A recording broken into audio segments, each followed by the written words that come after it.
that marijuana needs to be decriminalized. It seems when I read a lot of the articles about your candidacy that they didn't really take the platform seriously. I mean, what do you think that's attributed to?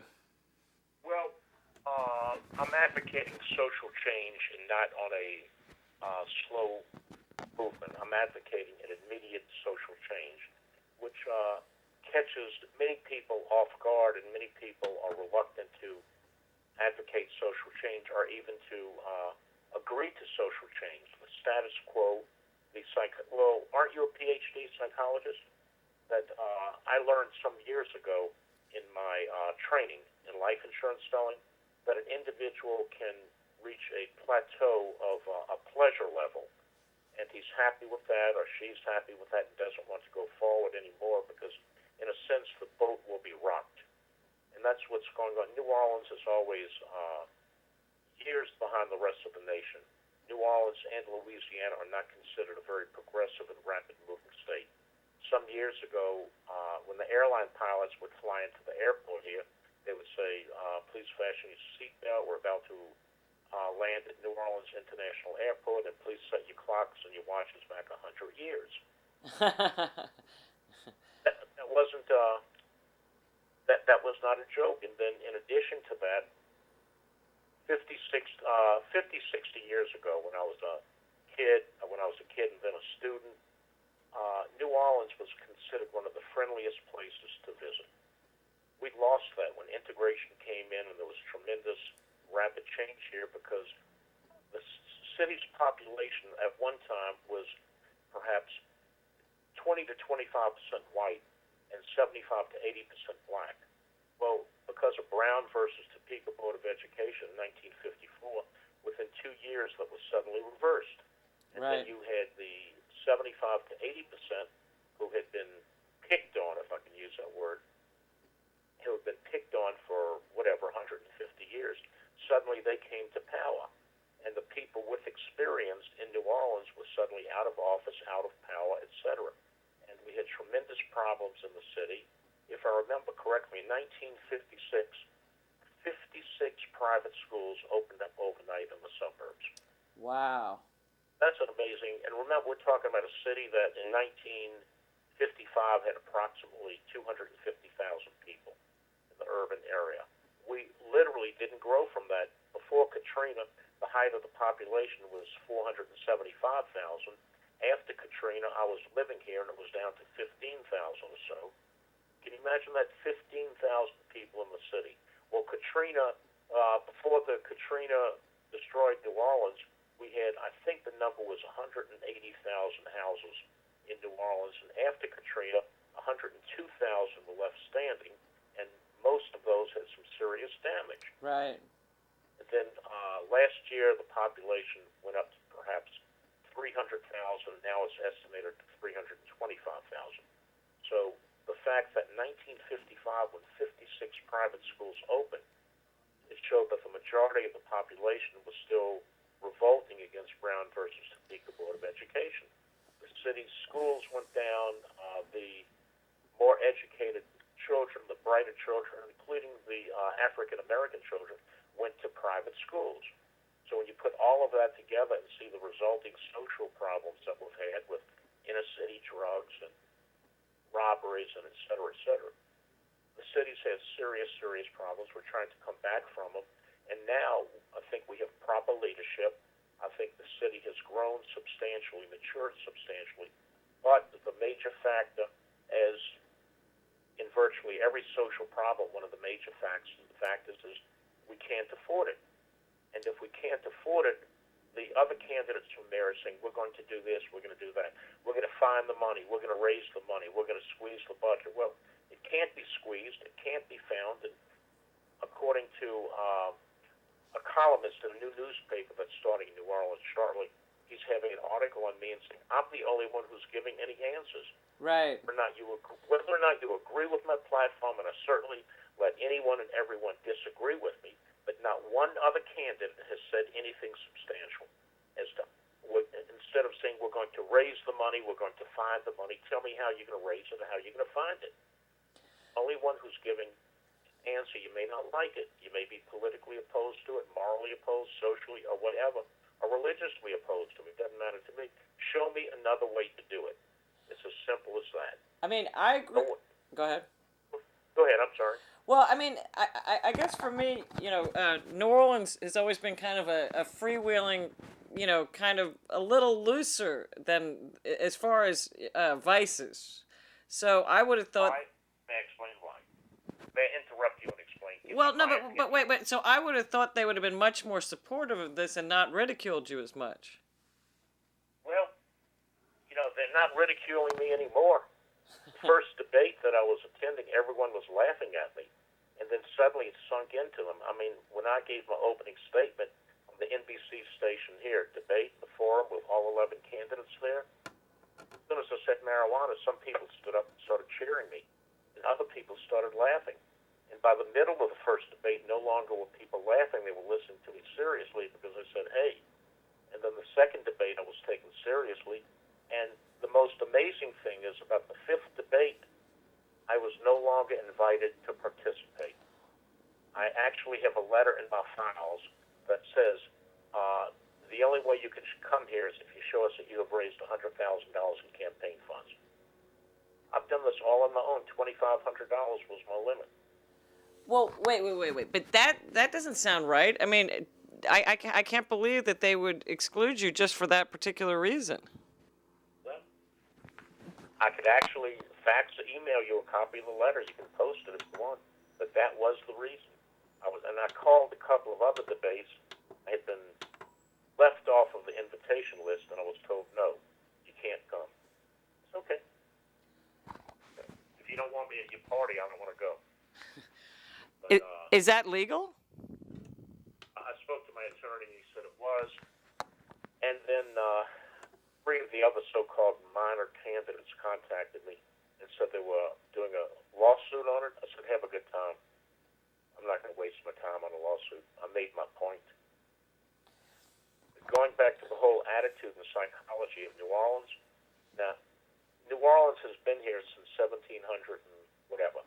But let's just say 225 years ago, the attitude was, live, drink, and be happy, because tomorrow we may die. Understated. We could let, but then we didn't have air conditioners and penicillin, we had mosquitoes. Right. It was true here. And then on just a tangent, the old Code Noir, the French code which the Spanish kept when it went back and forth from Spain and France. Right. Code Noir said that the only white person who can be in the Louisiana Territory is a descendant of European Roman Catholic descent. No one else who's white is allowed in the territory. Now imagine this, you're the governor of Louisiana and one of your lieutenants runs up and says, Governor, we've got a problem. He says, what's the problem? He said, we've got a bunch of Jewish merchants opening up a store down the bayou. And he's thinking, okay, we're worried about malaria, we're worried about the English attacking us, we're worried about the Choctaw Indians coming in, et cetera, et cetera. And you want me to worry about two Jewish tailors? It was just, don't worry about the rules, let's live and enjoy ourselves. And that went on for years and years. And so if you ask about why would marijuana not be accepted, it is accepted, but the fact that I was challenging the laws, I was challenging the status quo, people were mocking me originally, and now they're not. Whenever I walk down the street, I wear a black Homburg. And I've got a photo of it on the screen. Oh, okay. Well, in the summer I wear a straw Homburg, and I always wear a hat. It's my moniker. And, right. My comment is, everywhere I go, I have people saying hello to me, and you're the guy who's running for mayor and wants marijuana. I said, that's correct. And last Friday, or Thursday or Friday, I forget which, it doesn't matter, I went to a local sandwich shop, restaurant, sandwiches, that's very, very, very popular. And when I was in there, I saw a friend of mine who's a police captain, fire chief, a number of police lieutenants, a number of firemen, et cetera, et cetera. And they were all talking to me, saying they were going to vote for me. That what one says is not necessarily what one does. Well, at least they're giving you lip service. That's correct. And that's why I say, as far as I'm concerned, the great majority of the population agrees with what I'm saying. I had one childhood friend say, why don't you get serious and run for something and I'll vote for you? Doctor said, you don't have a chance. I said, I know. And he said, but I like your message, but I'm going to vote for so-and-so. It's okay. And then another doctor told me he would write me a check for $1,000 if I was serious about this. Well, the people want it, that's all I'm saying. And whether it's enacted this year or next year or 5 years from now, I don't know, but I'm trying to put this on the table so people can consider it. 2 weeks ago, New Jersey was the 14th state in the United States to put some type of loosening up, if I may say that, on marijuana, especially medical marijuana. Well, I mean, this to me is the tragedy, is that from what I understand, there's so many different uses for medical marijuana and not smoking it. I mean, smoking it actually is the least effective way, and a lot of the doctors don't even realize this. And so Go ahead, I'm sorry. to keep medicine away from people, supposedly it can cure cancer. Yes, I've heard that, and one step further is I have to think it's probably been 25, maybe even 30 years since I smoked marijuana. I used to, as a crazy young man is the best way to put it, like so many people who will not admit what they did 30 years ago. Oh, I mean, all the major candidates, Obama, everybody says that they've smoked it, but then, when you say, well, let's legalize it, then nobody wants to talk about it. They're afraid of getting voted out of office next Sunday morning in church. I've had rabbis tell me they agree with me. My personal friend who lives in another state, but I constantly call him for religious and moral discussions, he got his PhD in psychology wherever. I guess he's about 58 years old now. And he's an ordained rabbi. He said, well, of course. He said, I realized this when I was studying psychology. I had a retired Roman Catholic priest who works out on the same health club I do here in New Orleans. And he said, it's the most ridiculous thing in the world that you have to fight this. It should be done. I have not had any conversations with any Protestant ministers, especially fundamentalist ministers, but I assure you they are against this, which is their right. Morally, politically, they're entitled to their own opinion, but I disagree with it. And regarding smoking marijuana, if I were to start using again today, I would not smoke it. I would put it in a peanut butter and jelly sandwich.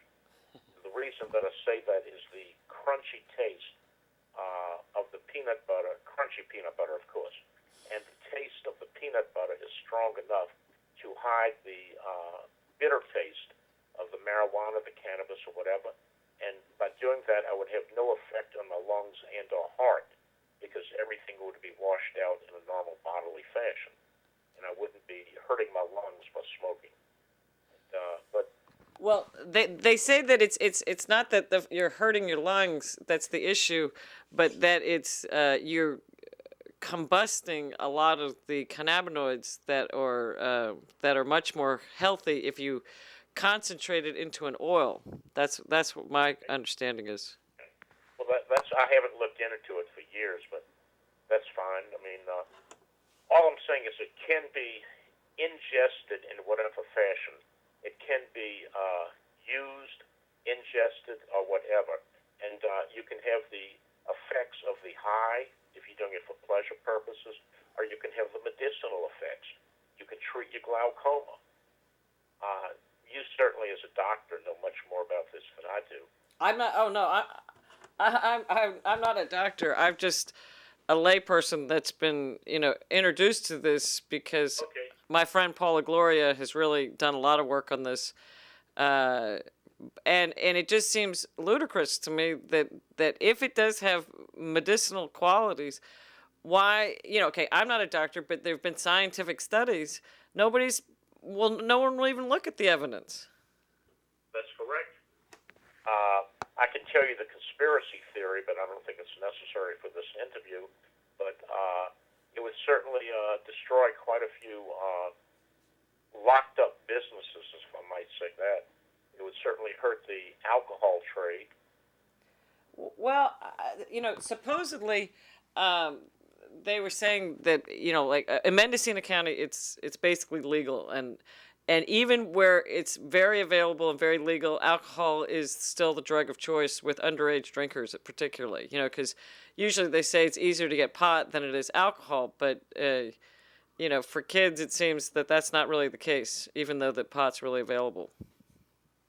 Well, I was told, and I have no statistics on this, we both know that there are quite a few accidents and serious injuries, if not deaths, from alcohol consumption and driving.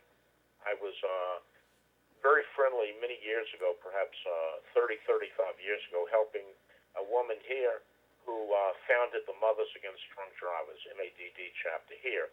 And the reason she got involved is her son was, I won't say exactly what happened, but he died traumatically because the woman driving the other vehicle was drunk.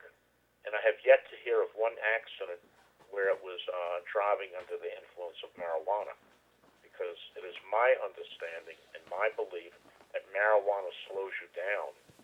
It sedates you, so you're not going to be driving 100 miles an hour on the highway and run into someone, whereas alcohol speeds you up. Well, I wouldn't really advocate either, but what I'm saying is that regardless, I think that there are other industries that are going to be threatened by if they legalize it, but I also think that it'll create an incredible new industry, and as you say, it's going to bring in new jobs. I mean, just talk about the prison system, because on your website you had some sort of statistics. Here are some actual cases that occurred. Obviously, most people, including yourself, can think back to Katrina and see that the city shut down for a while. Agreed? I mean, there was no authority in New Orleans for a while. Oh, definitely. Poor individual was caught with a couple of joints, and for whatever reason, the police sent him to OPP, Orleans Parish Prison. And he went to the lockup cell and holding cell, and for whatever reason, he wasn't bailed out or couldn't get a bond or whatever. But he was there for a very small amount of marijuana. Katrina hit. Took him 1 year to get out of prison because everything was in disarray. There were no computer systems. Nothing could be done. And literally all that happened is the prisoners were chained and taken as soon as they could be evacuated from New Orleans. They were taken away. Literally for 24 hours, the prisoners wearing a chain like one sees in the movies. The prisoners were on top of an overpass, chained to the concrete, and had to ride out the hurricane that way. There was no evacuation. There was nothing else to do. The prisons were flooded. Now, this poor guy, because of the unfortunate situation, was in prison for a year before he was released. But most importantly, the system, if it had been running properly, would have put him into Orleans Parish Prison before the required paperwork or administrative system or whatever could be processed that he could get out.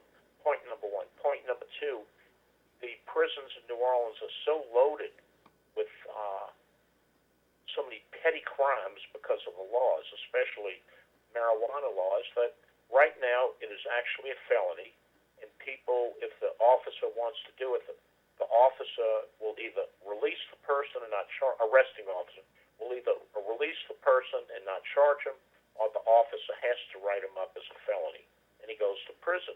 And there are just hundreds and hundreds of people who are in prison because of this, because of the antiquated laws. Point number one. Point number two, from an economic standpoint, depending on which study one reads concerning here in New Orleans, I'm just going to take the middle and say it's $1,800 a month to keep a person in prison. Oh, I think it's more than that. Well, you don't know the Orleans Parish prisons. Oh, maybe not. Anyway, we've got a minute left to kind of wrap it up. So is there anything that we haven't talked about? I mean, I know we're going to do a show with Jane tomorrow, but anything that you wanted to say and to wrap it up? Well, not really. I mean, I could talk for hours about this, but I just think it's a ludicrous, antiquated crime that is on the books, and I think the social change is moving forwards to start freeing these. But as I said before, New Orleans is a very slow city. This is going to take a lot of time. I put the acorn, but we have to let it grow to an oak tree. Well, all I got to say is that, we don't have a candidate here in New York City running on the same ticket, so I think you're way ahead of the game. Appreciate it. I appreciate it. So, okay, well, thank you very much for inviting me on your show. Well, it's so nice to have you here. That's Jerry Jacobs. He's running for mayor in New Orleans, and we all wish him luck. Thanks a lot. Very much. Thank you. Bye-bye.